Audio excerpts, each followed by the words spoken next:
राजस्थान के सियासी संग्राम में हर दिन नया मोड़ आता दिख रहा है। पायलट के बागी होने के साथ ही शुरुआती दिनों में भाजपा की सक्रियता बढ़ी थी, तो वहीं अब एक बार फिर भाजपा ने अपने मोहरे बैठाना शुरू कर दिया है। कांग्रेस की बाड़ाबंदी पर सवाल उठाने वाली भाजपा ने भी कांग्रेस की राह पर अपना कदम बढ़ाया है और विधायकों को बाड़े तक भेजा जा रहा है। राजस्थान से भाजपा अपने विधायकों को गुजरात और मध्य प्रदेश भेज रही है। भाजपा का आरोप है कि सरकार उनके विधायकों पर दबाव बना रही है और ऐसे में उनके विधायक अपनी इच्छा से भ्रमण पर जा रहे हैं। हमारा जो सारा एरिया वो ट्राइबल एरिया है और ट्राइबल एरिया के सारे एमएलए के ऊपर कोई भी किसी भी तरह से हमला करने का प्रयास कर सकता है, कमजोर कड़ी को ढूंढ करके अपने पक्ष में, क्योंकि जब उनके पैरी लड़खड़ा रहे हैं और स्वयं बुरी तरह से फंस गए हैं, ऐसे समय में अगर वो हमला करे तो हम कम से कम सचेत तो रहें। देखिए, राजस्थान में जिस प्रकार से कांग्रेस सरकार खुद तो होटल में छुप कर बैठी है और भारतीय जनता पार्टी के लोगों को पुलिस के माध्यम से लगातार उनको परेशान करेगा। जिन जिन लोगों के घर पर पुलिस गई या जिनको परेशान किया, वो लोग घूमने जा रहे हैं बाहर और वो जाएंगे, कहीं दर्शन करेंगे, जाएंगे, वापस आ जाएंगे।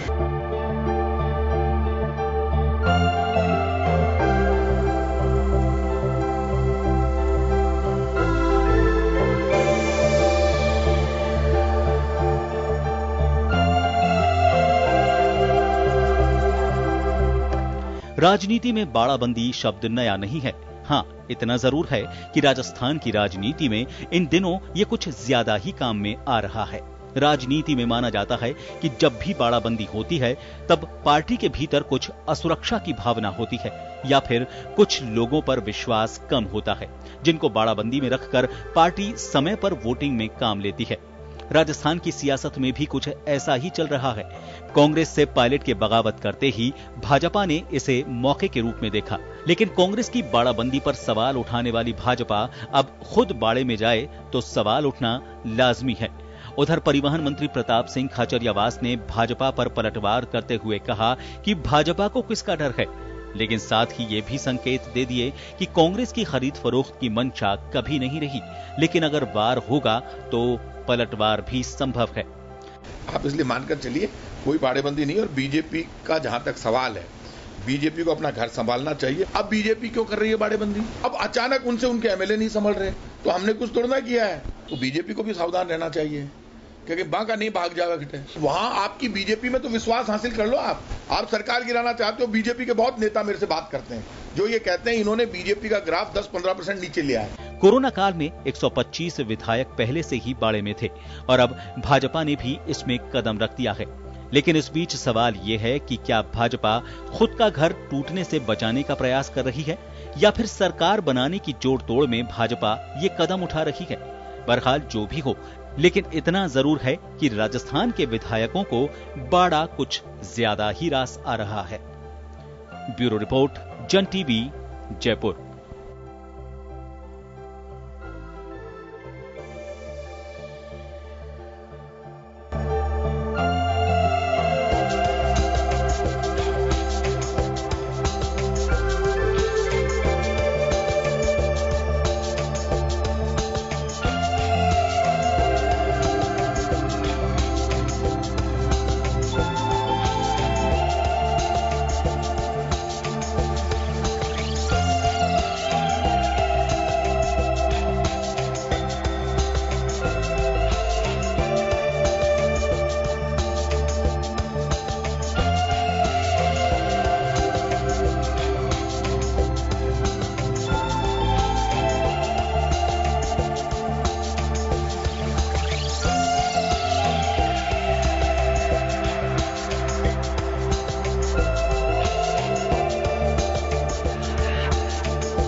योगेंद्र, आप देख रहे हैं खास खबर हम बात करेंगे राजस्थान की उस खास सियासत की जो सत्ता के लिए एक संग्राम का रूप ले चुकी है। हम हर बार यही कहते हैं कि सत्ता के संग्राम में कल क्या आज कहना मुश्किल है। राजस्थान हर दिन, हर घड़ी, हर पल कोई ना कोई करवट ले रहा है। अब इसे कहें कि रोमांचित करने वाली है राजस्थान का दुर्भाग्य। लोकतंत्र की हत्या बता रहा है कोई, इसे तो लोकतंत्र का कोई इसे मखौल बता रहा है। लेकिन कल बात थी, उससे एक कदम आगे की बात हो गई है। अब तक यानी कि एक दिन पहले तक भाजपा जिस बात को लेकर के कह रही थी कि हम बाड़ेबंदी क्यों करें, ये कांग्रेस का अंतरकलह है। अगर अंतरकलह की वजह से बाड़ेबंदी हो रही तो भाजपा में सब कुछ सहज नहीं है, साफ दिखाई दे रहा है। ये बात मैं कोट कर रहा हूं सतीश पूनिया जी के उस बयान का, जो लगातार कह रहे हैं कि अंतरकलह है तो कांग्रेस को बाड़ेबंदी करने की जरूरत है, भाजपा को कोई आवश्यकता नहीं है, शेर हमेशा खुला घूमते हैं। अब ये बाड़े में क्यों ले जाया जा रहा है, इसका जवाब पंकज जोशी साहब हमारे साथ जुड़े हुए हैं, वो देंगे। उधर बीएसपी डीबी में जाने के बाद संतुष्टि नहीं मिली जब डीबी ने कह दिया राजस्थान हाईकोर्ट की खंडपीठ 11 अगस्त को इस केस के जो रेफरेंस है उसका डिस्पोजल करना है, आपको आदेश जारी करना है जो पिटीशन फाइल की हुई है। लेकिन यहां जाके एक कदम आगे और बढ़ जाती है बीएसपी, सुप्रीम कोर्ट का रुख किया है और कहा गया है कि एकल पीठ पे नहीं, अब ये आगे की जो कार्रवाई है वो रेफर कर देनी चाहिए सुप्रीम कोर्ट में। आगे क्या होता है देखना होगा। तो बाड़ेबंदी की भी अब 3 स्टेट 3 केंद्र बन चुके हैं। एक केंद्र बना राजस्थान का जैसलमेर फिलहाल, एक केंद्र बिंदु बना हुआ है गुड़गांव मानेसर के पास यानी कि हरियाणा, अब बन गया है गुजरात। अब गुजरात भी बाड़ेबंदी के लिए कहेंगे कि बाड़ेबंदी का अलग से एक टूरिज्म का एक अलग दौर चला है, लेकिन इसके मायने क्या है इसको लेकर के हम चर्चा करेंगे। और क्या कहा जाए, वसुंधरा जी इस वक्त दिल्ली है, कहा जा रहा है कि कुछ नेताओं से उनकी मुलाकात हुई है और कुछ मीडिया रिपोर्ट्स के अनुसार उनका कहना है कि स्वाभिमान पे चोट कोई बर्दाश्त नहीं कर सकता। क्या स्वाभिमान है, हालांकि हमारी बात नहीं हुई है, जन टीवी इसकी पुष्टि भी नहीं करता, मैं मीडिया रिपोर्ट्स का कुछ जिक्र कर रहा हूं यहाँ पे। और इस वक्त हमारे साथ चर्चा में मौजूद है वरिष्ठ पत्रकार और समीक्षक ओम सैनी साहब, वरिष्ठ पत्रकार श्याम सुंदर शर्मा साहब हमारे साथ में है, पूर्व मंत्री और कांग्रेस के दिग्गज नेता हरिमोहन शर्मा साहब, भाजपा नेता और जयपुर के पूर्व महापौर पंकज जोशी जी हमारे साथ हैं। आप सभी का स्वागत है। मैं सबसे पहले ओम जी के पास जाना चाहूंगा। ओम जी आपके पास आना चाहूंगा। हम अक्सर यही कहते हैं, खास खबर का जब एंड करते हैं तो भी यही कहते हैं कि कल क्या होगा आपको और मेरे को इंतजार है। और वही के 3 केंद्र बन चुके हैं, मानेसर बात करें जैसलमेर और गुजरात में अलग अलग जगह। तो हम स्टेट को कह सकते हैं कि इन 3 राज्यों में बाड़ेबंदी इस वक्त चल रही है। इसे मैं टूरिज्म तो नहीं कहूं। निर्मल कुमार की बात पे यकीन करें तो कहते हैं कि हम मानसिक वेदना से दूर होने के लिए इससे बाबा सोमनाथ के दर्शन करेंगे। सरकार हम पे पैसे डाल रही है क्रॉस वोटिंग के लिए। उधर डोटासरा कह रहे हैं कि बाड़ेबंदी अब बीजेपी क्यों कर रही है, जो कह रहे थे हमारे शेर तो खुले में घूमते हैं। तो क्या मायने है इसके? देखिए, देश का बड़ा दुर्भाग्य है योगेंद्र जी के पॉलिटिकल पार्टीज के लोग जो विधायक चुने हुए हैं, जो पॉलिटिकल पार्टीज के मेंबर है, उनकी प्रतिबद्धता और निष्ठा बड़ी मतलब अपने आप में बड़े शक के घेरे में आ गई है।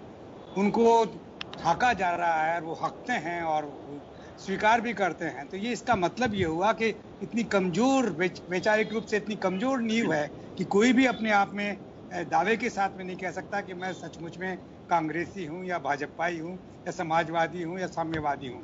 ये अपने आप में देश के प्रजातंत्र के लिए बड़ी दुखदायक बात है। पहली बात तो ये। उसके बाद में अब आ जाते हैं हमारे जो सियासी माहौल बना हुआ है, उस सियासी माहौल में ये बड़ा आश्चर्य लगता है कि जब आप करें तब तो ठीक और अब दूसरे करें तब गड़बड़। यानी कि पहले भारतीय जनता पार्टी कह रही थी कि साहब ये रिसोर्ट्स में क्यों जा रहे हैं, अपने आप को सुरक्षित क्यों कर रहे हैं। अब भारतीय जनता पार्टी करने लगी तो आश्चर्य हो रहा है कि क्या हो रहा है, क्योंकि खासतौर से भारतीय जनता पार्टी का ये दावा रहा है कि उनका जो कैडर है, कैडर बेस्ड पार्टी का हिस्सा है और उसकी प्रतिबद्धता और निष्ठा पे डाउट नहीं हो सकता। लेकिन लग ये रहा है कि जिस तरीके की ओपन मेंबरशिप का सिलसिला भारतीय जनता पार्टी में चला है, उसका नतीजा ये हो रहा है कि आज वो भी इस पे विश्वास नहीं करते कि जो लोग हमारे टिकट पे चुने गए या हमसे जुड़े हुए लोग हैं वो हमारे साथ में ही रहेंगे। तो ये ओपन मेंबर मतलब सदस्यता का नतीजा है और इसका सारा श्रेय जाता है हमारे जो गृह मंत्री हैं और जो उस वक्त जिम्मेवार थे कि साहब हम ज़्यादा से ज़्यादा मेंबर बनाए। ऐसे मेंबर नहीं बनते, मेंबर वैचारिक रूप से बनते हैं और कमिटमेंट के साथ में बनते हैं। यही हाल कांग्रेस का भी है। कांग्रेस के किसी विधायक से पूछ लीजिएगा कि आपका इतिहास बताइए, आप जिन चीजों के लिए कमिटेड थे सन 52 में जो बात किया आपने, उसके साथ साथ में जो प्रियम्बल के प्रोटेक्टर आप बने हुए थे, उनके बारे में आज क्या सोचते हैं? आप एक जवाब पाएंगे? हरिमोहन जी की बात छोड़ दीजिए, ये पुराने इनके लिए नहीं कहूंगा, ये पढ़े लिखे हैं, कांग्रेस के वो लोग हैं, लेकिन जो आज नए आए हैं उनसे जरा पूछ लीजिए, कांग्रेस की हिस्ट्री पूछ लीजिए, कांग्रेस के इंडिविजुअल्स के बारे में पूछ लीजिए, इस परिवार का जिसकी चर्चा करते हैं उसके प्रति इतने प्रतिबद्ध क्यों हैं, उनके सेक्रीफाइसेस को कितना समझते हैं, कितना जानते हैं, उनके गुण और अवगुण से कितने वाकिफ हैं। दुर्भाग्य यही है। और ये की बात भारतीय जनता पार्टी के साथ, बस इतना सा, और एक ही एक बात भारतीय जनता पार्टी के साथ में है, अटल बिहारी वाजपेयी ने जिस तरीके से सन 1980 में भारतीय जनता पार्टी की स्थापना की थी, तो उसके पीछे था कि हम भारत की राजनीति का चाल, चरित्र और चेहरा बदलेंगे, लेकिन अंततः वही सब करना पड़ रहा है सत्ता में बने रहने के लिए जो कभी कांग्रेस करती थी और दूसरे गठबंधन करते थे। ऐसी स्थिति में दोनों ये दावा नहीं कर सकते कि हमारे निष्ठा और प्रतिबद्धता का कोई ग्रुप्स हैं जिनकी निष्ठा और प्रतिबद्धता हो सकती है, बाकी इन जनरल वो बात नहीं रही जो एक पॉलिटिकल पार्टी के साथ में हुआ करती थी, और ये भारतीय प्रजातंत्र के लिए सबसे बड़ी दुर्भाग्य की बात है। जी, मैं लौटूंगा आपके पास में। पंकज जी, आपके पास आना चाहूंगा मैं। बाड़ेबंदी पे बहुत चर्चा की, आपसे भी हमने की, आप कई बार हमारी डिबेट में जुड़े हैं बाड़ेबंदी को लेकर के भी। बीजेपी की बाड़ेबंदी आपको तो खतरा ही नहीं है, ना सरकार है राजस्थान में, मुख्यमंत्री अशोक गहलोत तो कह चुके हैं कि लोकतंत्र में जिस तरह से पैसे डाला जाता है, खरीद फरोख्त हो रही है, उससे डर के हमारे विधायकों को हम एक तरह से एक जगह रख सियासी क्वारंटाइन, कोई कह रहा है इसको, कोई कह रहा है कि किसी की नजर ना लग जाए इस वजह से रोका जाए, लेकिन बीजेपी को समझ से बाहर है। बीजेपी को क्यों बाड़ेबंदी की आवश्यकता क्यों? देखिए, मैं आपके चैनल से बताना चाहता हूं कि जो है कल माननीय लोअर कोर्ट के अंदर एक बात जो है वाकया हुआ कि जो यहाँ की सबसे बड़ी संस्था है जिसको इन्वेस्टिगेशन एजेंसी कहती है कि हमने एक जो है 3 शिकायतों के आधार पर जो है हमने 28 दिन तक इन्वेस्टिगेशन किया और लगातार छापेमारी करी, लगातार 28 दिन तक लगातार। माने सर के जो है एक टुकड़ी नहीं, टोटल 9 टुकड़ियां बनाई गई और 9 टुकड़ियों को करीबन जो है 16 साधन और ये दिए गए। लेकिन आखिर बाड़ेबंदी वही आ रहा हूँ देखिए, आप किसी की भूमिका सुने, मेरी भूमिका नहीं सुने, लेकिन जब बनाइए किया है, एसओजी के मुखिया जब कोर्ट में कहते हैं कि हमने जो है हमारा जो है वो क्षेत्राधिकार नेता हमारे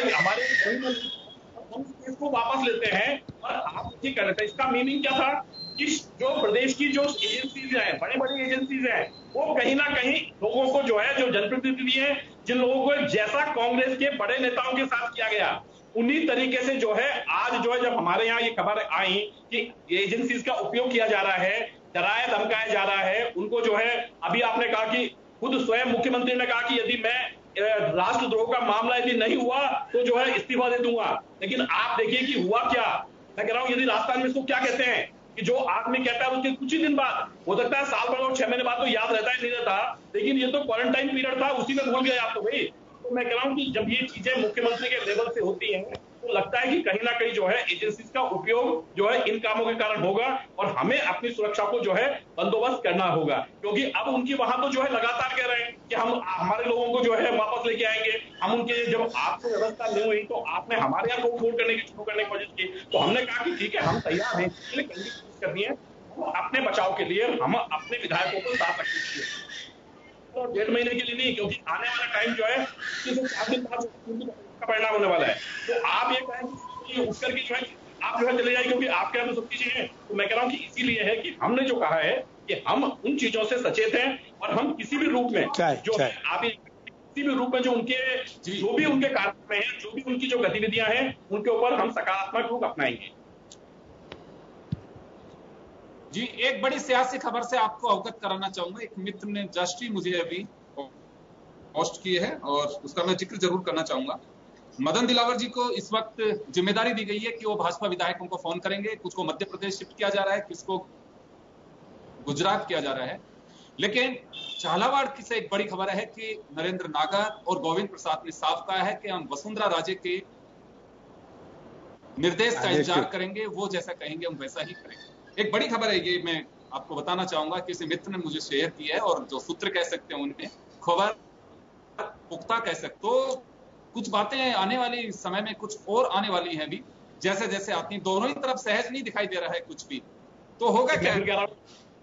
दल बदल कानून का डर, और डर कानून का नहीं है कि निश्चित रूप से संविधान के प्रति हमारी एक उस संप्रभुता के प्रति हमारी जो ये कहे सोच होनी चाहिए, उसके प्रति जो समर्पण होना चाहिए, वही दल बदल के प्रति भी होना चाहिए। कानून है वो।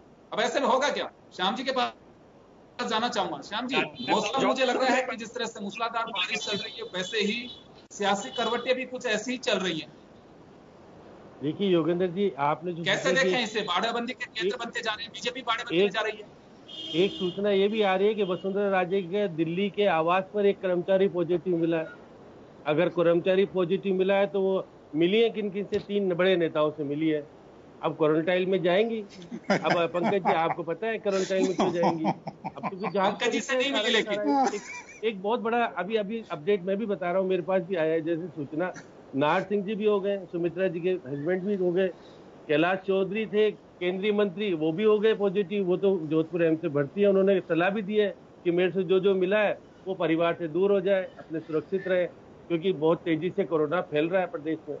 ये बहुत बड़ा चिंता का विषय है। गवर्नर कह रहे थे, आपको याद हो, कोरोना कुछ कर नहीं दे। अब ये कोरोना अगर दीवारें खींच देगा तो आप देखिएगा कितने लोग आ पाएंगे विधानसभा के अंदर, फिर कैसे फ्लोर टेस्ट कराओगे, क्या होगा? एक बड़ा चिंता का विषय बन गया है ये। कोई कहने, और फिर दूसरी तरफ से जो आप बीएसपी के सपने दिखा रहे थे, वो गए सुप्रीम कोर्ट। अब सुप्रीम कोर्ट में जाएंगे तो वो कहेंगे कि आपने 4 सांसदों को, तेलुगु देशम को शामिल किया था, वो तो ठीक है, हम 6 आ गए तो आपको दिक्कत हो रही है, तो आप 4 को खत्म कीजिए, हम 6 चले जाएंगे, कोई बात नहीं। तो राज्यसभा और बाड़ेबंदी के क्या मायने हैं श्याम जी? आपकी नजर, श्याम जी आपकी नजर में क्या है? बीजेपी को बाड़ेबंदी क्यों करनी पड़ रही है?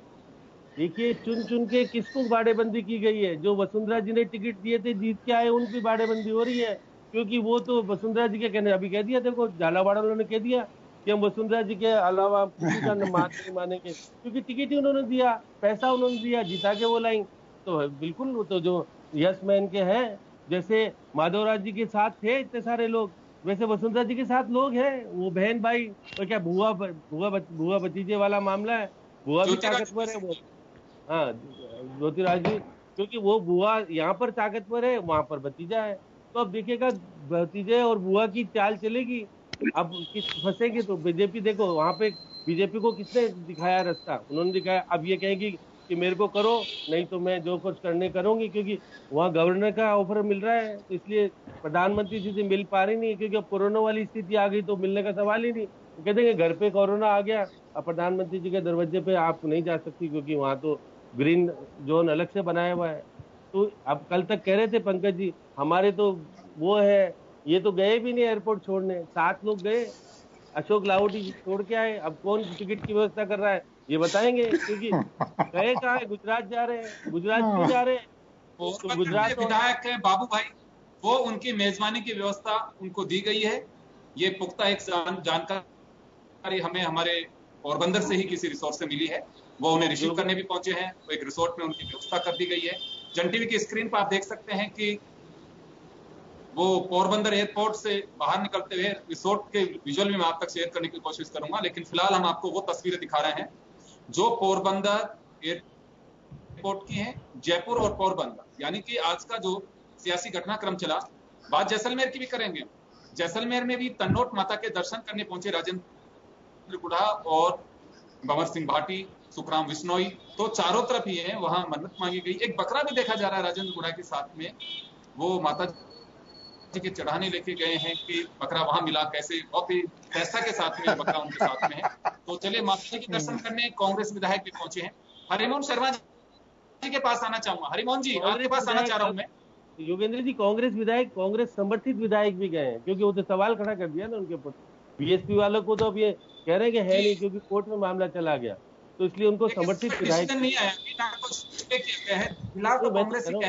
कह रहा हूँ, समर्थन करने वाले आया नहीं, ना भी स्टे मिला है उसपे, उसी का तो इंतजार है कि हाथियों का होगा क्या।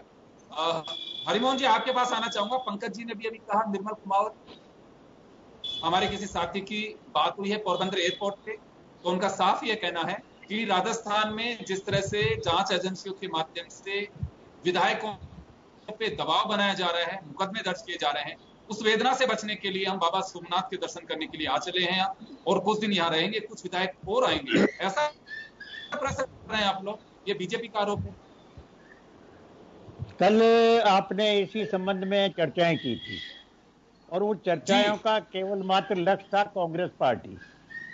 मुझे आज इस बात की खुशी है, मुझे इस बात की खुशी है पंकज जी की पार्टी को और उनके सब नेताओं को धन्यवाद देना चाहता हूं कि जिस प्रकार की आलोचना कांग्रेस के विधायकों की कर रहे थे, इनको भी विचारों को सरकार में अपनी भागीदारी निभाने के लिए वही रास्ता अख्तियार करना पड़ा। आखिर परिस्थितियां क्यों बनी, चाहे कांग्रेस हो चाहे बीजेपी हो, परिस्थितियां क्यों बनी? इस परिस्थितियां बनाने के लिए जिम्मेदार कौन है? हम वहां नहीं जा रहे हैं, हम केवल इस बात पे जा रहे हैं ये विधायक रिजोर्ट में क्यों है, ये बीजेपी ने अपने विधायक को कहां बाड़ेबंदी में कर दिया। इन बीजेपी के विधायकों को और दूसरे विधायकों को एक जगह एकत्रित होने की परिस्थितियां किस चीज ने पैदा की? परिस्थितियां पैदा की है भारत सरकार ने, परिस्थितियां पैदा की है मोदी जी ने, परिस्थितियां पैदा की है अमित जी शाह ने। तो उन्होंने एक अभियान स्वरूप चुनी हुई सरकारों को अस्थिर करने का एक सुनियोजित एक अभियान चलाया और अभियान चला करके उसमें न नैतिकता रही, न चाल रहा, न चरित्र रहा, न चेहरा रहा। उन्होंने अटल बिहारी वाजपेयी से एक नए चेहरे के रूप में अपने आप को प्रदर्शित किया और वो प्रदर्शित करने का फलस्वरूप चाहे वो गुजरात का हो, चाहे वो मध्य प्रदेश का हो, चाहे वो राजस्थान का हो, चाहे वो गोवा का हो, चाहे मणिपुर का हो, हर राजनीतिक दलों को उन्होंने इस ओर मोड़ने का सार्थक प्रयास किया कि इनको एक जगह रखो, नहीं तो हम सरकारी प्रवृत्तियों का दुरुपयोग करेंगे, ईडी का करेंगे, इनकम टैक्स का करेंगे, पैसों का प्रलोभन देंगे, मंत्री बनाएंगे, मुख्यमंत्री बनाएंगे। तो ये जो षड्यंत्र जो इस देश की राजनीति को दूषित करने का चला है, वो भारत सरकार का नेतृत्व करने वाले माननीय मोदी जी और माननीय अमित शाह जी जिम्मेदार हैं कि जिन्होंने सारे नैतिक मूल्यों को साथ में रख करके देश में ऐसी परिस्थितियां पैदा कि वो अपने दुरुपयोग करके डाल रहे हैं।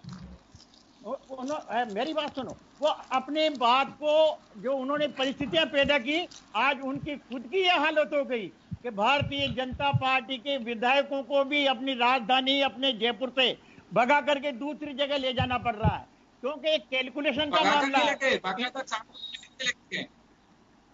क्या एक जगह एक कर रहे हैं क्योंकि ये जानते हैं कि क्या परिस्थितियां बनेगी राजस्थान की और किस प्रकार के जो परिस्थितियां बन रही है उसमें इनको अपने विधायकों पर भी 1% भी विश्वास नहीं रहा। और विशेष रूप से जो गरीब तबका है, जो जनता से जुड़ा हुआ है, जो सड़क पर काम है, उन लोगों पर ये और अधिक शक कर रहे हैं। जहां तक वसुंधरा जी का और इनका आपस का सवाल है, कोई एक प्रश्न है, उसमें मैं अभी इसमें कोई अपने विचार नहीं रखना चाहता, लेकिन मूल रूप में योगेश जी, पूरा देश का मीडिया इस बात पर चर्चा करना चाहिए, ये क्वारंटाइन का और ये दूसरी जो बातें हैं अपने इनके किलेबंदी का, इनकी बाड़ाबंदी का, इस बात पर मीडिया हिंदुस्तान का विचार करे कि देश में इस अराजकता की, इस दयनीय स्थिति की, इस अनैतिक कार्य की जिम्मेदारी का कौन कर रहा है, कौन संविधान की हत्या कर रहा है। मूल प्रश्न ये है, जहाँ मूल जड़ है हम उसको पकड़ नहीं रहे हैं। मूल जड़ के अलावा हम पेड़ों और टहनियों पे जाकर के क्या जरूरत पड़ रही है, इनको क्या जरूरत पड़ रही है कि राजस्थान की सरकार को अस्थिर करना चाहते हैं, ये क्यों सत्ता में आना चाहते हैं जब जनता ने इनको चुना ही नहीं, जब जनता ने इनको पसंद ही नहीं किया, तो क्या कारण है कि तोड़ फोड़ करके और अपनी सब बातों को छोड़ करके और ये वापस शासन करना चाहते हैं। इन्होंने, आपको याद होगा महाराष्ट्र में क्या किया, रातों रात शपथ दिला दी, रातों रात राष्ट्रपति शासन हटा दिया, 4 बजे और 5 बजे 2 आदमी ने शपथ ले ली। मेरे छोटे से सवाल का एक बार चलिए जवाब ये भी दे दीजिए। हरिमोहन जी, मेरे एक छोटे से सवाल का जवाब भी दे दीजिए, मेरे छोटे से सवाल का जवाब दे दीजिए।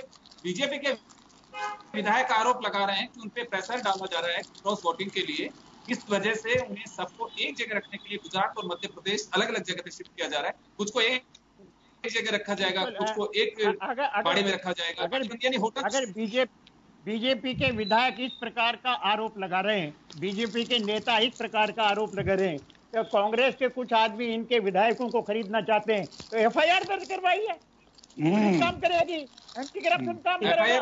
आप भग क्यों रहे? FIR तो FIR हो जाती है। अरे FIR तो FIR हो जाती है। आप FIR चलिए आपके पास वापस लौट रहा हूँ मैं, कुछ आपके पास वापस लौट रहा हूँ सर, मैं वापस लौट रहा हूँ आप लोगों के पास में, कुछ नई जानकारी भी मैं आप लोगों के साथ शेयर करूँगा। वो हाड़ौती वाला भी बता दो। एक छोटे से ब्रेक के लिए रुकते।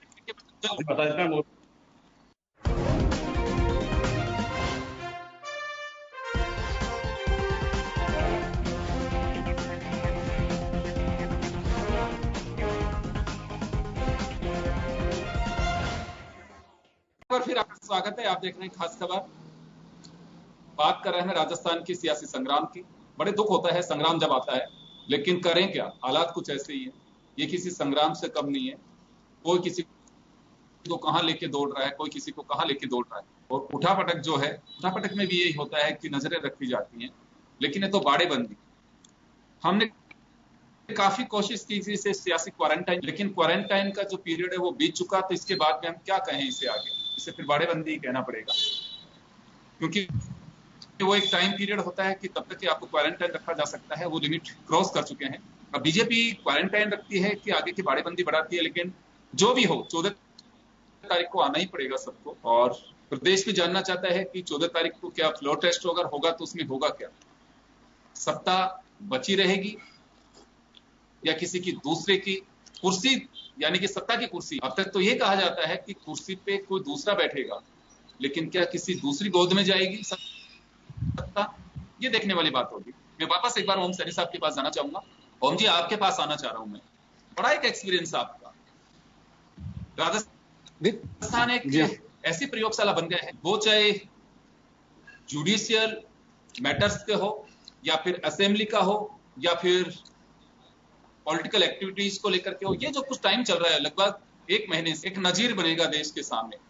अगर ये सब तमाम जो चीजें हैं, अभी हरिमोहन साहब का एक मैं जिक्र करना चाहूंगा। उन्होंने जो कहा कि देश के मीडिया को ये देखना चाहिए कि लोकतंत्र के साथ हो क्या रहा है, लेकिन मैं एक बात कहना चाहूंगा यहाँ पे, आपका बड़ा एक्सपीरियंस, इस वजह से आपसे सवाल भी है मेरा, क्या वक्त नहीं आ गया है कि अब राजनीतिक दलों को खुद को देखना चाहिए, जब सुप्रीम कोर्ट संवैधानिक पीठ में सेल्फ मोटो कॉग्निजेंस लेगा और ये कहेगा कि आज देश में स्थितियां अलग हो, रहा आवश्यकता है कि दल बदल कानून हो या फिर स्पीकर और जुडिशरी के मैटर हो, तो लिमिट है, उस पर समीक्षा होना बहुत लाजमी है और बहुत जरूरी है।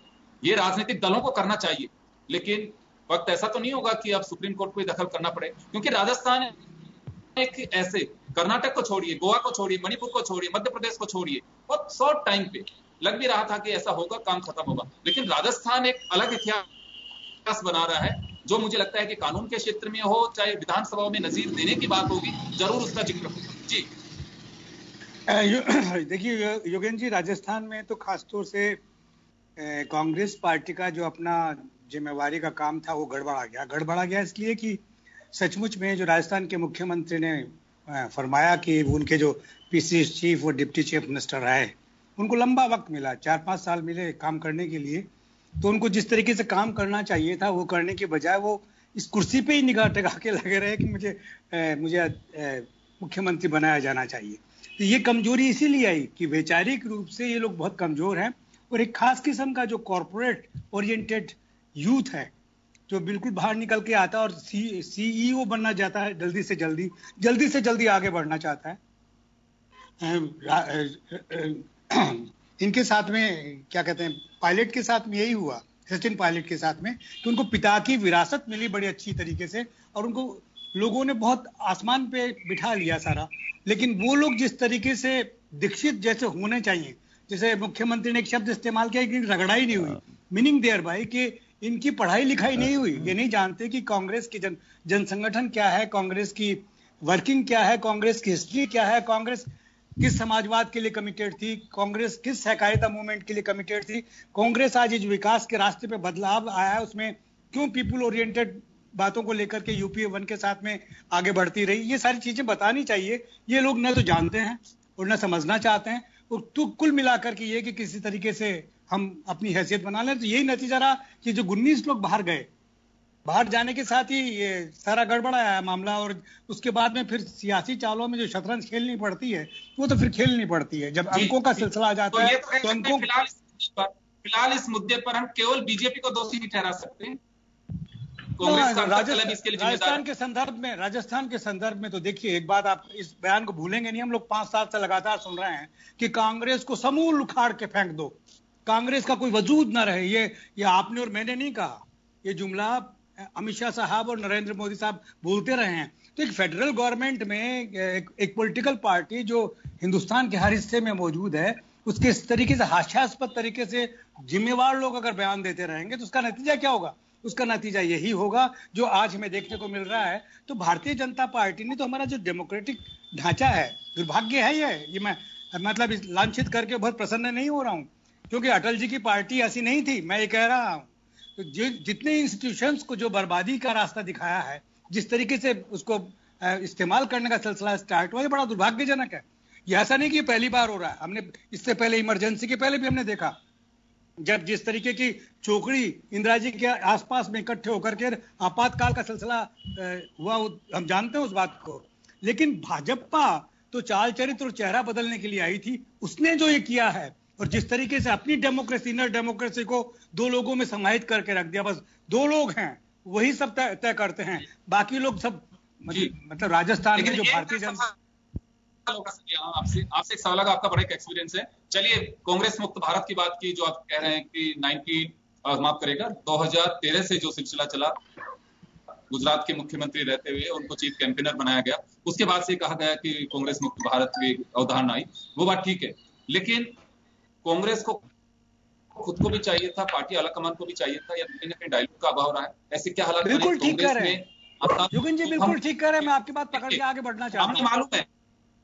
सामने मालूम है कि चैन स्नेचर से है, गली में घूमते हैं, लेकिन जो चैन पहनने वाला है उसको भी केयरफुल रहना होगा कि मेरी चैन पे झपट्टा को दूसरा मार के ना चल दे। तो केवल बीजेपी को दोषी ठहराए इसके लिए कांग्रेस? ना, बिल्कुल ठीक कह रहे हैं आप। भारतीय जनता पार्टी की और इस देश की, मतलब कांग्रेस की और इस देश की वामपंथी पार्टियां और समाजवादी पार्टियां जितनी भी जो उसमें भारत के संविधान के प्रियम्बल में आस्था रखती है, उन पार्टियों की जिम्मेवारी थी कि ऐसे वक्त में खड़ी हों और इस तरह की बातें ना होने दें। लेकिन वो लगातार पीपुल के साथ में उनका संपर्क टूटा है, और उस टूटने का नतीजा यह है कि इस तरह की खेप आ गई सारी पॉलिटिकल पार्टीज में, जो बिल्कुल उस तरीके से जुड़ी हुई नहीं है, जिसका आधार ही कास्टिज्म है या संप्रदाय है। सब खामियां हैं। क्योंकि आज वो चर्चा करने का वक्त नहीं है, लेकिन ये तय है, ऐसे हम सिर्फ लांछित भारतीय जनता पार्टी को ही नहीं कर रहे हैं, सारी पॉलिटिकल पार्टीज में खामी आई है, और उसी की वजह से हमारा देश भी संकट में है, हमारा संविधान भी संकट में है, और आज का माहौल जो बन रहा है वो भी संकट में है। श्याम जी, आपके पास आना चाहूंगा एक बार में। ओम जी ने 2 बातें कही हैं अभी। कांग्रेस मुक्त भारत का परिणाम, ये सारा कुछ जो चल रहा है सियासी उठापटक राजस्थान में, कुछ उस ओर इशारा किया, लेकिन इसके लिए आप कितना जिम्मेदार मान सकते हैं कि बीजेपी को? आपकी नजर में क्या लगता है कि कांग्रेस में, जिसका जिक्र इन्होंने किया कि सचिन पायलट केवल कुर्सी पर निगाहें गड़ाए बैठे, और जो कुछ अशोक गहलोत साहब ने कहा कि पहले कह चुके हैं वो बातें, मैं उसका जिक्र नहीं करना चाहूंगा, तो केवल एक बीजेपी दोषी है आपकी नजर में, या फिर कांग्रेस का अंतर्कलह है जिसका फायदा, ये कहते हैं कि हम अक्सर कि फूट का फायदा को तीसरा उठाता है, बीजेपी ने वो फायदा ये कहें कि अवसर से अचूक निशाना मारा है, ये कह सकते हैं इससे? देखिए योगेंद्र जी, ये लोकतंत्र में जिस प्रकार से बीजेपी को अपार समर्थन दे दिया, इसलिए दिमाग खराब हो गया। क्योंकि जब आपको मिल जाता है बहुत ज्यादा, तो ये व्यवस्थाएं फैलती है, वो कहते हैं कि फिर तो हम ही है, हमारे को तो थोड़ा सा ही तो बाकी है, हमको तो इतना कुछ मिल गया, तो अब थोड़ा सा है तो हम उसको खत्म कर देंगे। इसलिए अमित शाह जिस तरह का बोल रहे थे कि बीजेपी आई कांग्रेस गई, बीजेपी आई कांग्रेस गई, आजकल नहीं बोलते हो, पहले आम सभाओं में तो बोलने शुरू हो गए थे बीजेपी आई कांग्रेस गई। जब दिल्ली ने ब्रेक लगाया तो उनको लगा कि नहीं हमारे यहाँ भी गड़बड़ हो सकती है। तो जब स्थानीय पार्टियों ने जिस तरह से कांग्रेस से छिटक के चली गई, बहुत जगह गई है, देखिएगा आप ममता बनर्जी को ले लीजिएगा, आप देखिएगा, और आप जगन रेड्डी को ले लीजिएगा, बहुत सारे लोग थे इनके जो कि इनके खुद के थे, चले गए, सब लोग चले गए, छोड़ करके चले इसलिए गए कि क्योंकि कांग्रेस में पहले प्रजातंत्र की तरीके से जो निर्णय होते थे वो समाप्त हो गए। इंदिरा जी ने जिस प्रकार का किया, फिर राजीव जी के लोग इर्द गिर्द हो गए, फिर नरसिंहा राव ने तो कांग्रेस को खत्म करने की स्थिति कर दी। पता नहीं क्या हो रहा था। फिर सोनिया जी ने अपना युग शुरू किया और उसके बाद वो सोनिया जी वाला युग अभी चल रहा है। अब उनके बच्चे भी सक्रिय हो गए, लेकिन बच्चे जिस प्रकार के होने चाहिए थे, जैसे प्रियंका थोड़ी तेज तर्राट है, राहुल इतने नहीं है। वो है, देखिएगा उनमें, देखिएगा जो देखिए संगठन चलाने का तौर तरीका है, वो राहुल को जिस तरह चलाना चाहते, सोनिया जी के लोग नहीं चलाने देना चाहते। जान जी, मुझे एक चीज बताइए, आप यहाँ पे, आप एक जर्नलिस्ट है, मैं तो इस नाते जानना चाह रहा हूँ आपसे कि आपने एक बात कही कि अमित शाह और नरेंद्र मोदी दोनों का जिक्र किया। मैं तो एक बात कहना चाह रहा हूँ आपको कि मालूम है कि शहर में घटनाएं घट रही हैं, उसके बावजूद आपको केयरफुल खुद को रहना होगा, आप घर ऐसे छोड़ देंगे। कांग्रेस अपनी गलती नहीं मान रही है इसमें, कि कांग्रेस की खुद की भी गलती है अगर कहीं दोनों के बीच डिफरेंस है। मुख्यमंत्री की कुर्सी को लेकर के पहले दिन से ही जब इतना घमासान चल रहा था, पार्टी की समन्वय समिति बना दी गई, एआईसीसी के general secretary incharge Avinash Pandey, 3-4 secretary incharge यहाँ बैठा दिए गए, उसके बावजूद भी एहसास नहीं हुआ कि हो क्या रहा है, ये मालूम नहीं चल पाया। तो केवल एक बीजेपी के पाले में अगर हम वोट डालें इस पूरी अस्थिरता की, ये कहाँ का लाजमी बात होगी, ये बताइए मुझे। कि ये कांग्रेस खुद को एहसास नहीं हुआ इस बात का समय रहते कि सचिन पायलट अलग दिशा में जा रहे हैं, कि अशोक गहलोत अलग दिशा में जा रहे हैं, ये कांग्रेस की चूक नहीं कहेंगे इसे? नहीं, मैं तो बीजेपी को दोषी ठहरा ही नहीं रहा हूँ। मैं कह रहा हूँ कि जो कांग्रेस की स्थिति बनी, और आज कांग्रेस का कौन है रखवाला? जो है कार्यकारी अध्यक्ष बीमार है, वो पूरा टाइम दे नहीं पाती। लोग जो है, आप देखिए जिस तरह की हैसियत थी वो नहीं है आज भी। अगर पूरी तरीके से राहुल गांधी को दे दो चार्ज, तो परिवर्तन आएगा। अब परिवर्तन आएगा तो जिस तरह से आपने कार्य समिति की बैठक जो होती थी, 3 दिन चलती थी, 2 दिन चलती थी, वो नहीं हो पा रही है। आप बताइए, राहुल गांधी की मैं पिछले 1 महीने के बयान देख रहा हूँ, वो चीन पे सबक सिखा रहे हैं, दूसरे मुद्दों पे बोल रहे हैं, लेकिन राजस्थान के मुद्दे पे जिक्र नहीं कर रहे हैं। सारे तमाम देश का मीडिया दिखा रहा है, तमाम हालत से पूरा देश जानता है। आज भी बहुत सारे फ्रेंड्स हैं यूपी से, कई से हमारे जो साथी हैं उनसे बात होती है, कहते हैं 11 को क्या होगा आपके यहाँ पे। वेस्ट बंगाल में बैठे व्यक्ति को कोलकाता में किसी से बात होती है, वो कहते हैं कि क्या होगा। मेरे एक फ्रेंड है आईपीएस ऑफिसर मुंबई में, उनसे बात हुई, क्या होगा आपके यहाँ पे 11 तारीख को। तो जब पूरे देश को मालूम है कि 11 तारीख पर निगाहें टिकी हुई है, राहुल गांधी को पता नहीं लग पा रहा है इस बात का, वो वर्चुअल व्याख्यान दे रहे हैं, तमाम चीजें दे रहे हैं, घर का झगड़ा नहीं निपटा पा रहे हैं। आप कह रहे हैं अध्यक्ष बना देना चाहिए।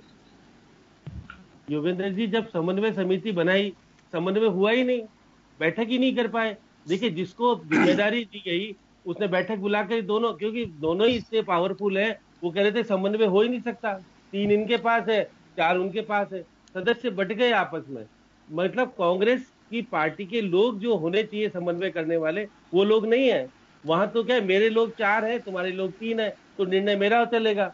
ये जो प्रवृत्ति आ गई कांग्रेस में, और जो लोकतंत्र तरीके से कांग्रेस में बहस हुआ करती थी, बातचीत हुआ करती थी, और आकर के पावरफुल तरीके से निर्णय होते। हरिमोहन जी को पता है कि पहले आप जब हरदेव जोशी हुआ करते थे या परशुराम जी होते थे, बातचीत तो होती थी, यहीं के लेवल पे निर्णय होते थे।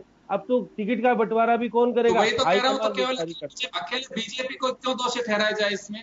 बीजेपी ऐसा नहीं कि राजनीति, देखिए राजनीति का दौर बदल रहा है, इसमें डाउट नहीं है। मैं आपकी बात से कि अवसर बदल रहे हैं राजनीति के अंदर। अब ऊपर जो लोग बैठे हैं अवसर को किसी भी कीमत पर छोड़ना नहीं चाहते। जब आप सामने बॉल दे रहे हो उछाल करके, केवल उसको अपना एक जंप मार के दूसरे पाले में डाउन करनी है उसको, तो अवसर क्यों खोना चाहेगा सामने वाला? जब मालूम है कि एक एक राज्य में हमारी निगाहें टिकी हुई है, तो ऐसे में तो कांग्रेस का खुद की चूक है जिसे बीजेपी अचूक बना रही है। मैं पंकज जोशी जी के पास जाना चाहूंगा। पंकज जी, लोकतंत्र में स्थिरता, ये कहा जाता है एक जुर्म है, लिहाज के हिसाब से हम कहें तो जुर्म है, और बाकी तो ये कहें कि हमारा कर्तव्य है। दोनों नजरिए से देख सकते हैं। बीजेपी इस समय कह रही है कि इनका अंतर्कला था, इस वजह से हमने उसका अवसर उठा रहे हैं। लेकिन लोकतंत्र में कुछ लोगों का ये भी कहना है कि आप अपना काम करिए, उनकी अस्थिरता उनके पास रहने दीजिए, सरकारें क्यों अस्थिर की जा रही है? क्योंकि राजस्थान पिछले 1 महीने सफर कर रहा है। बेशक हम कुछ भी कहें कि नहीं सब कुछ सहजता के साथ चल रहा है, हमारी पार्टी के विधायक भी जा रहे हैं। मैं तो एक बात कहना चाहूंगा, तूफान उड़ीसा में आता है तो बरसात या हवाओं का दौर राजस्थान में भी आता है। वैसा नहीं है कि सियासी गलियारों में कुछ चल रहा हो, राजस्थान की जनता सफर ना करे। कोरोना का काल है, बेरोजगारी फैल रही है, लेकिन हम लोग सिर्फ एक ही मुद्दे पे गड़े हुए हैं कि सरकार बचेगी या जाएगी, प्रदेश बचेगा या जाएगा, इस पे हम फोकस करना क्या होगा। अब देखिए मैं एक एक करके जवाब देता हूं, मुझे प्लीज जितना टाइम दिया थोड़ा टाइम मुझे। देखिए पहली बात जो है, हरिमोहन जी वैसे बहुत वरिष्ठ है, बिल्कुल हम रियली मैं बहुत जूनियर हूं, लेकिन मैं एक चीज बहुत साफ साफ कहना चाहता हूं कि 1947 के अंदर जब इस देश में आजादी हुई तब पूरे देश ने जो है आपको राज करने के लिए कहा कि भाई आप आइए राज करिए। तब तो कोई पार्टीज नहीं थी आपके पास में, और आपके यहाँ से जब पार्टी बनने की शुरुआत जब हुई तो श्यामा प्रसाद मुखर्जी जब अलग हुए और जिस तरीके के वक्तव्य आपके लोगों के आए, उसके वक्तव्यों को मेरे ख्याल में आप तो होंगे उस टाइम पर, आपने तो देखा होगा, आपने या मैंने नहीं होगा, लेकिन आपने तो अपनी आंखों से देखा होगा किस तरह के वक्तव्य जो है कांग्रेस में थे, उस टाइम पर भी थे। मैं इसीलिए कह रहा हूं कि लगातार, और फिर जो है हम 1980 में बने कि बेचारे लोग, ये लोग भाई 1980 के बाद से लेकर के 2020 तक कौन बेचारे और कौन जो है सचारे, ये सब जो है जनता ने तय कर दिया कि कौन बेचारे रहते हैं, कौन सचारे रहते हैं। तो मैं ये कह रहा हूं कि आप इन चीजों को छोड़ दीजिए कि भारतीय जनता पार्टी बेचारी अराजकता पैदा करी, लेकिन मैं ये कह रहा हूं कि 1990 से लेकर के 2020 तक जिस राम मंदिर को ऊपर आपने, चाहे 30 अक्टूबर की बात हो, चाहे 2 नवंबर की बात हो, चाहे 6 दिसंबर की बात हो, चाहे बाकी चीजों की बात हो, चाहे 1984 की बात हो, लेकिन आप जिस राम मंदिर के ऊपर लगातार कहते थे कि देश में अराजकता और इसका माहौल बना रहे हैं, उसका अंत कहां पर हुआ? आपकी सरकार तो 10 साल तक रही थी, 10 साल पीछे में रही, उसके पीछे भी पहले भी सरकारें रही, और उसके पहले भी जो है 1853 से जब शुरू हुआ तब से आपकी सरकारें थी। लेकिन हमने कहा कि हम न्यायपालिका, कार्यपालिका और सारे जो है लोकतंत्र विश्वास करते हुए उस मुद्दे का अंत हुआ, है ना। और उसके बाद भी कहते हैं कि अराजकता फैली हुई है, और ये फैली हुई है। तीसरी बात, इन्होंने कहा कि जो है एक उन्होंने शब्द बहुत अच्छा कहा जो है ओम जी भाई साहब ने, कि क्या है कि नए जो कांग्रेसी आए उनकी रगड़ाई नहीं हुई। निश्चित रूप से 2009 के अंदर, जब 2008 में जब सरकार आई तो 2010 में जो है मुख्यमंत्री जी ने एक व्यक्ति की ऐसी रगड़ाई करी कि आज तक पूरा परिवार रगड़ के रह रहा है। तो ये जो रगड़ाई है ना, रगड़ाई का सिस्टम जो है, उन्होंने बहुत रगड़ाई हुई, क्योंकि रगड़ाई का सिस्टम जो है कांग्रेस में है कि या तो उसको ऐसा रगड़ दो कि जो याद जिंदगी में दोबारा नहीं करे, क्योंकि बहुत सारे रगड़े गए जेपी आंदोलन से लेकर के अब तक जो लोग रहे हैं, रगड़ाई ऐसी हुई कि वास्तव में सही कहा उन्होंने, क्योंकि वो जानते देखा है। अरे रगड़ाई को सही सेंस में लो, रगड़ाई को सही सेंस में लो, ये रगड़ाई नहीं है, रगड़ाई तो एक एक चीज प्लीज एक बार मुझे थोड़ा जवाब दे दें। तो मैं यही कह रहा हूं, अब जो चीजें हैं कि आप आरोप लगाते हैं कि साहब जो है ये कर रहे हैं, मैं कह रहा हूं कि भाई आपने आरोप लगाया, आपने जो है सीबीआई को जो है जहां पर आपने इतने सारे केसेस लगाए गुजरात में, कभी गुजरात में सीबीआई को रोक लगाई क्या? मोदी जी ने कभी रोक लगाई क्या सीबीआई को? जांच नहीं करने दूंगा, गुजरात में नहीं आने दूंगा। लेकिन आपने क्या किया कि यहां पर केवल सियासत बचाने के लिए आपने कहा कि नहीं सीबीआई को अंदर नहीं आने दूंगा। और मैं तो कह रहा हूं थोड़े दिन और रुक जाते ना, आप थोड़े दिन और रुक जाते, तो जो दूध का दूध पानी की बात कर रहे थे, तो वो जो है न्यायालय में जो भी वापस लिया ना, मैं कह रहा हूं कि पिछली सरकार में भी जो था एकल पट्टा किसके कहने से दिया था, और उस आईएएस ऑफिसर के साथ क्या हुआ बेचारों के साथ? बेचारे कहेंगे या उनको सरकारें कहेंगी चलो बताइए आप, या तो उनको इतना आपने कुछ कर दिया कि उनको जो है इस चीज की जो है मलाल नहीं है कि कोई बात नहीं है, आपने इतना कुछ इसमें पा लिया है कि अब इतनी रगड़ाई आपकी होनी चाहिए, ठीक है ना। और दूसरा, अब जो कर रहे हैं, जिन अधिकारियों के साथ आप करवा रहे हैं, क्या उनका भविष्य भी ठीक है कि नहीं है?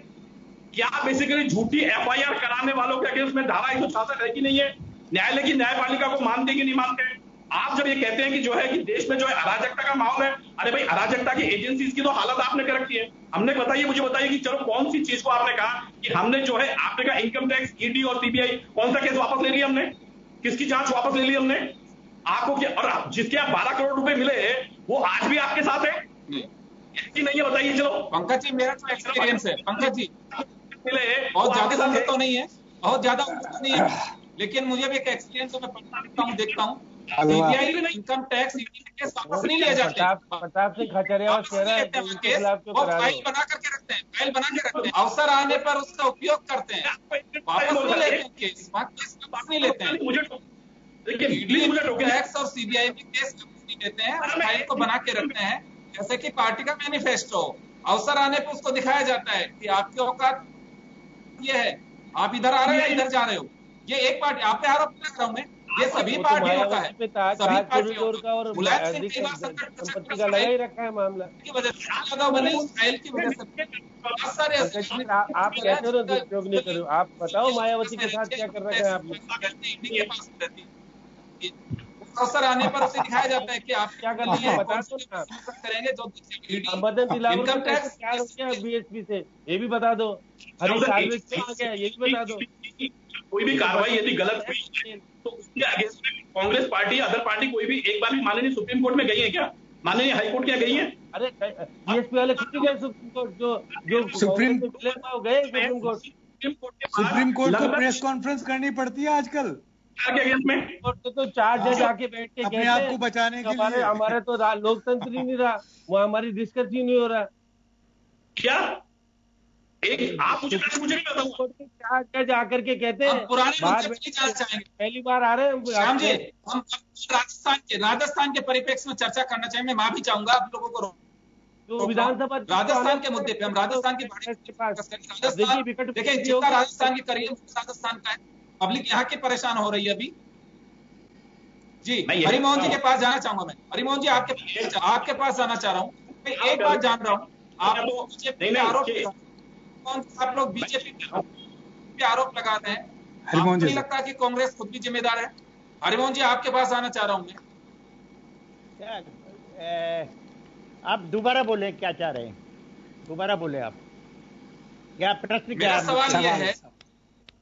मेरा सवाल ये है, आप लगातार यह बात कह रहे हैं कि बीजेपी, नरेंद्र मोदी, अमित शाह अस्थिर कर रहे हैं चुनी सरकारों को। और जगह का मुझे मालूम नहीं है, राजस्थान का मैं बाशिंदा हूं, बहुत बारीकी नजर से एक एक चीज को मैं देख रहा हूं, यहाँ पे प्रैक्टिकली मैं देख रहा हूं सब चीजों को। तो यहाँ केवल हम बीजेपी को दोष दें कि बीजेपी की वजह से सारी अस्थिरता हो रही है। कांग्रेस अपने अंतर कलह को जिम्मेदार नहीं मान रही। आपकी पार्टी के जनरल सेक्रेटरी प्रभारी यहाँ पे रहे, समन्वय समिति बना दी, राहुल गांधी जी के पास में इतनी फुर्सत नहीं रही, सोनिया जी के पास में फुर्सत नहीं रही कि इनके डिफरेंसेस को दूर कर दें। आपको मालूम है कि शिकारी सामने तैयार है, फिर भी आप खुले में घूम रहे हो। क्या आपको ये पता है कि सारे षड्यंत्र की सूत्रधार कौन है? कहां से सूत्र बंधे हुए हैं इन सरकारों को अस्थिर करने के? उन मूल सूत्रधारों का ही परिणाम है कि प्रलोभन दे करके, पार्टियों को तोड़ करके, अपने सत्ता स्थापित करने के लिए, मंत्री बनाने के लिए, मुख्यमंत्री बनाने का आश्वासन देने के लिए और अनेक पदों पर दे करके केंद्र में मंत्री बनाने के लिए, ये मूल रूप से अगर षड्यंत्र है, अनैतिक, तो ये भारत सरकार का है। शुरुआती दौर यहाँ राजस्थान से ही नहीं है, शुरुआती दौर तो गोवा से हो चुका, शुरुआती दौर तो महाराष्ट्र से हो चुका, शुरुआती दौर तो मध्य प्रदेश से हो चुका, शुरुआती दौर में जितने कांग्रेस के विधायक जो तोड़ने का मामला था गुजरात में हो चुका, मणिपुर में हो चुका। तो आखिर ये पूरा राष्ट्रीय स्तर पर ये षड्यंत्र चुनी हुई सरकारों को अस्थिर करने के लिए जिम्मेदार कौन है? क्या षड्यंत्र, क्या ये केंद्र में जो माननीय प्रधानमंत्री जी हैं और चाल और चरित्र और चेहरे की बात करते हैं, आज इन सरकारों को अस्थिर करने का ही सवाल नहीं है। संवैधानिक जो संस्थाएं उनको जिस प्रकार से निर्मम तरीके से निजी लाभ के लिए उनमें नियुक्तियां दी जा रही है, चाहे वो सीएजी का हो, चाहे वो इलेक्शन कमीशन का हो और चाहे अन्य संस्था हो, और माफ करना ये बात लोगों को अच्छी नहीं लगेगी, माननीय चीफ जस्टिस साहब ने, सुप्रीम कोर्ट के चीफ जस्टिस साहब ने फैसला सुनाया, बहुत अच्छा फैसला था, कोई विवाद की बात नहीं है, फैसला करना ही था उसका। लेकिन फैसला देने के तत्काल बाद राज्यसभा की मेंबरशिप लेना, राज्यसभा की मेंबरशिप लेना, ये उन पर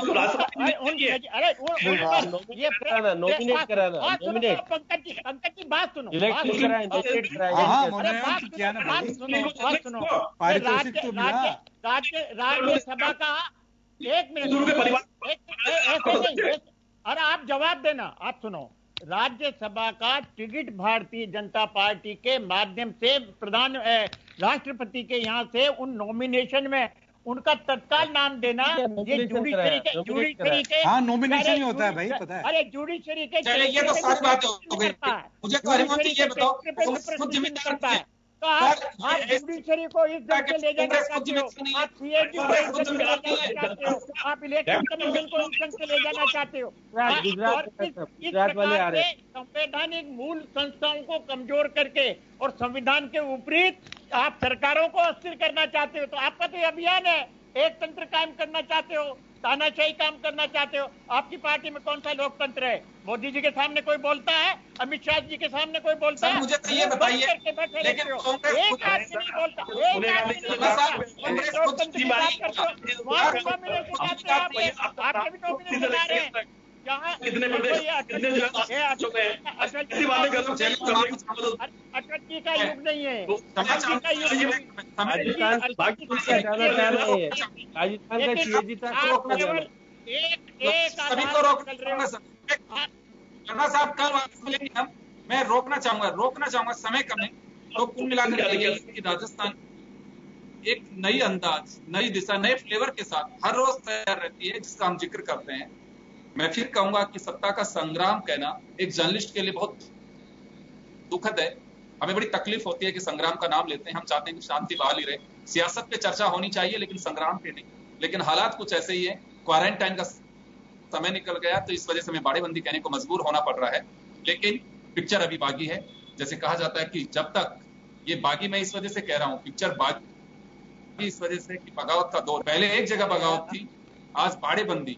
इस पे पूर्व बयानों का अगर हम जिक्र करें तो यही कहा जा रहा था कि ये बगावत है, इसी वजह से इन्हें बाड़ेबंदी करने की जरूरत पड़ रही है। अगर बगावती थी तो बीजेपी सेफ नहीं है, ये माना जा सकता है।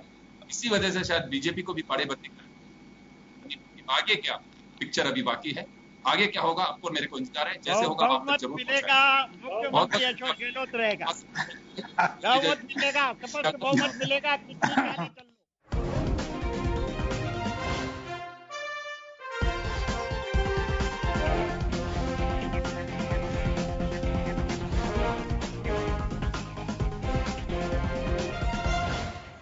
जन टीवी की लेटेस्ट अपडेट पाने के लिए हमारे चैनल को जरूर सब्सक्राइब करें और नोटिफिकेशन पाने के लिए बेल आइकॉन दबाएं।